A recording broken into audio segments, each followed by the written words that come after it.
السلام علیکم، صراط مستقیم چینل میں آپ سب کو میں خوش آمدید کہتا ہوں۔ ریال ریٹ شروع کرنے سے پہلے آپ حضرات کو میں بتاتا چلوں کہ سعودی عرب میں جتنے بھی بینک ہیں 750 ریال سے زائد اگر آپ رقم اپنے ملکوں میں بھیجیں گے تو یہ اس پہ کوئی چارجز نہیں لیتے ہیں۔ اس سے کم اگر آپ پیسے بھیجیں گے تو یہ اس پہ اپنی جو بھی فیس ہے وہ لازمی لیں گے، لہٰذا بہتر ہے کہ 750 ریال ہی آپ اپنے ملکوں میں ٹرانسفر کرنے کو فوقیت دیں۔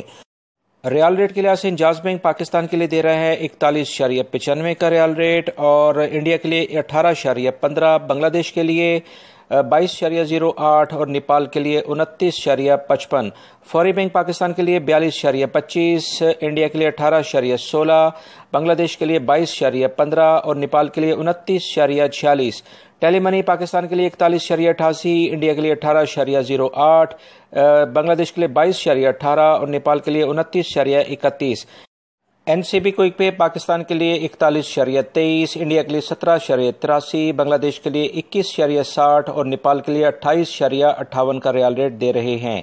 تحویل الراجی پاکستان کے لیے 41.87، انڈیا کے لیے 18.12، بنگلہ دیش کے لیے 22.14 اور نیپال کے لیے 29.20 کا ریال ریٹ دے رہے ہیں۔ میری اس ویڈیو کو لائک کرنے کے ساتھ اپنے دوسرے دوستوں سے بھی شیئر کریے گا۔